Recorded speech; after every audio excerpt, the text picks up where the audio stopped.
আমরা আশা করি আমাদের যে কাঙ্ক্ষিত সময় আছে অক্টোবর মাঝামাঝির দিকে ইনশাল্লাহ আমরা শুরু করব এখানে আন্তর্জাতিক বিমান অপারেশন শুরু করব। কথা ছিল অক্টোবরের মাঝামাঝি সময়ে কক্সবাজার বিমানবন্দর আন্তর্জাতিক মান পাবে। সে অনুযায়ী কক্সবাজার বিমানবন্দরকে আন্তর্জাতিক বিমানবন্দর ঘোষণা করে প্রজ্ঞাপনও জারি করা হয়, কিন্তু হঠাৎ তা স্থগিত করার সিদ্ধান্ত নেয় সরকার। গেল 12 অক্টোবর সরকারের প্রজ্ঞাপন জারির মধ্য দিয়ে দেশের চতুর্থ আন্তর্জাতিক বিমানবন্দরের মর্যাদা পায় কক্সবাজার বিমানবন্দর। সে লক্ষ্যে দ্রুত কাজ শেষ করতে বেসামরিক বিমান চলাচল মন্ত্রণালয়ের উপদেষ্টা শেখ বশিরউদ্দিন সহ বেসামরিক বিমান চলাচল কর্তৃপক্ষের কর্তা ব্যক্তিরাও দফায় দফায় নির্মাণ কাজের অগ্রগতি পরিদর্শন করেন। এতসব আয়োজনের পরও আন্তর্জাতিক মর্যাদা স্থগিত করায় ক্ষুব্ধ কক্সবাজারের মানুষ। আসলে এটা আমাদের জন্য খুবই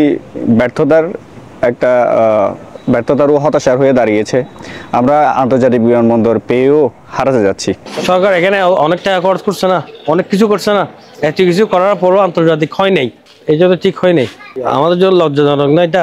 সংশ্লিষ্ট সূত্রে জানা যায়, গেল বৃহস্পতিবার প্রধান উপদেষ্টা মৌখিকভাবে প্রজ্ঞাপন স্থগিতের নির্দেশ দিয়েছিলেন। আগামী রোববার এই বিষয়ে প্রজ্ঞাপন জারি করা হতে পারে।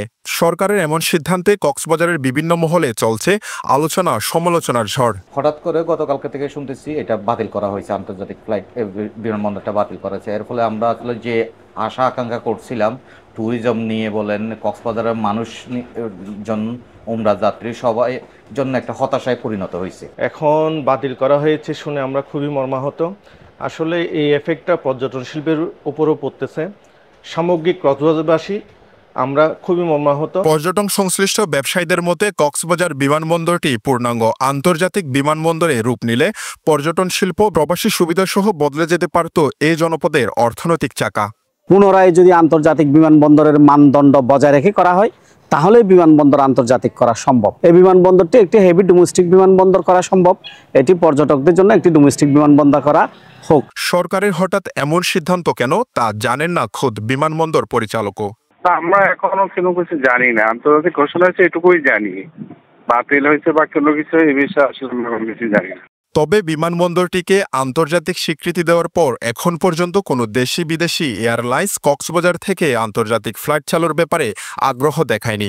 অচিরে কক্সবাজারবাসীর স্বপ্ন পূরণে বিমানবন্দরটির আন্তর্জাতিক মর্যাদা আবারও ফিরিয়ে দেবে সরকার, এমনটি দাবি সচেতন মহলের। বিশ্বজিৎ মল্লিক, পেনোয়া নিউজ।